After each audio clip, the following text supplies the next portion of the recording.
मौलाना फजलुर रहमान साहब की तकरीर आज नज़र से गुजरी। पार्लियामेंट में वो ये बात कह रहे थे कि ये जो आपने 18 साल से कम उम्र की शादी का कानून बनाया है, मैं इसको अ, थोड़े मैं अल्फाज अपने ले लूं तो वायलेट करूंगा, सबके सामने करूंगा। आप मुझे रोक कर दिखाएं, मैं 10 साल के 12 साल के बच्चों की शादियां करवाऊंगा। तो एक तो मैं उनके रवैये के बारे में पूछना चाहता हूँ, माजरत खाऊं मैं नाम लेकर पूछ रहा हूँ, लेकिन वो चूंकि एक अवामी लीडर हैं, तो एक तो ये रवैया एक आलिम का भी, और दूसरा वो एक आलिम की हैसियत से भी और एक पॉलिटिशियन की हैसियत से भी वो पार्लियामेंट के मेंबर भी हैं। तो क्या मजहब में ये कोई इस तरह की बात है कि इस पे जीरो टॉलरेंस है, जिस पे मौलाना ने इतना सख्त स्टांस लिया, क्योंकि वो कई चीजों पे बहुत नरम स्टांस भी लेते हैं। और सेकंडली उनका बतौर पार्लियामेंटेरियन इस तरह का स्टांस लेना कैसा है? आपने मौलाना फजलुर रहमान साहब की तकरीर का जिक्र किया। ये कोई नई तकरीर नहीं है, इससे पहले भी इस तरह की तकरीरें होती रही हैं।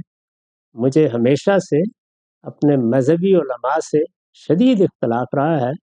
उनका अंदाज दावत का अंदाज होना चाहिए, यानी वो कानून गलत है, थोड़ी देर के लिए मान लें, उसकी गलती इस्तदलाल से वाज़ेह की जाए, उसके खिलाफ रायअम्मा को हमवार किया जाए, लोगों को दलील के साथ कायल किया जाए कि वो पार्लियामेंट में बैठे हुए लोगों को गलत कानून को ख़त्म कर देने के लिए आमादा करें। ये तरीका है। लेकिन जब आप उसमें ये कहते हैं कि मैं ये नहीं होने दूंगा या मैं इसकी खिलाफ वर्जी करूँगा, तो असल में आप बगावत का इर्तिकाब करते हैं। बगावत किसी सूरत में भी अल्लाह के दीन में नहीं हो सकती। मैंने अभी एक सवाल के जवाब में ये कहा है कि बगावत होगी तो फिर उसके शराइत व हुदूद है, पूरे करने होंगे। फिर आप इस तरीके से बात नहीं कर सकते। फिर सबसे पहले सब चीज़ें छोड़िए और बगावत का ऐलान कर दीजिए। ये कोई तरीका नहीं है। उनको भी यही करना चाहिए था। उनके अलावा दूसरे अहले इल्म हैं, उनको भी ऐसा ही करना चाहिए। मेरे नज़दीक हुकूमतें जब भी कायम होती हैं तो वो बहुत से गलत काम करती हैं, हमारी हुकूमतें भी करती हैं। इसी तरह से मैं बारहा अर्ज़ कर चुका हूँ कि मौजूदा ज़माने में रियासत और हुकूमत के माबैन एक अदम तवाज़ुन कायम हुआ है। पहले ये तीनों इदारे, इंतज़ामिया, अदलिया और कानून नाफिज करने वाले इदारे, ये हुकूमत के पास होते थे। सदियों हुकूमत ही के पास रहे तो हुकूमत ताकतवर होती थी। अब ये रियासत के पास है। हुकूमत इनकी मरहून मिन्नत होती है। वो आती है तो महज अखलाक की ताकत लेके आती है। ये कॉन्स्टिट्यूशन पे क्या लिखा हुआ है, कानून में क्या लिखा हुआ है, ये दर हकीकत अखलाकी और कदरी ताकत है, यानी अकदार है जो यहाँ बयान कर दी गई। तो ताकत आसानी के साथ इनको तस्लीम नहीं करती। बहुत से वाक़यात होते रहते हैं, आप भी मुझसे सवालात पूछते रहते हैं।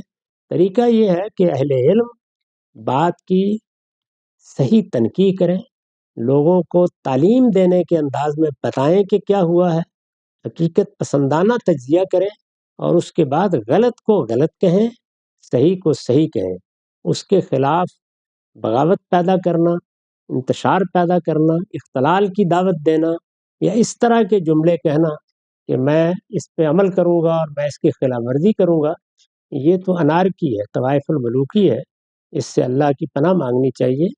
हमें दोनों बातें बड़ी वजाहत से हमारे पैगंबर ने बता दी हैं। एक ये कि कोई चीज़ हमें गवारा हो या नागवार, हम हर हाल में समओतात का रवैया रखेंगे।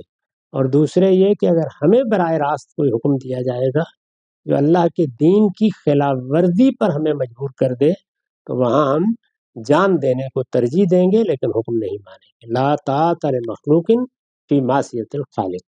इस तरह एक नहायत उम्दा तवाज़ुन कायम कर दिया गया है। तो इसमें तो कोई ऐसी चीज़ नहीं है 18 साल की पाबंदी में कि आपको कोई हुक्म दिया गया है जिसमें आप दीन के किसी हुक्म या हिदायत की खिलाफ वर्जी करेंगे। दीन में कोई हुक्म नहीं कि लाजमन फलां उम्र में शादी कर दी जाए।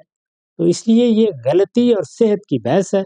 वो इल्म की सतह पर भी होगी, सियासत की सतह पर भी होगी, वो दलील से होनी चाहिए।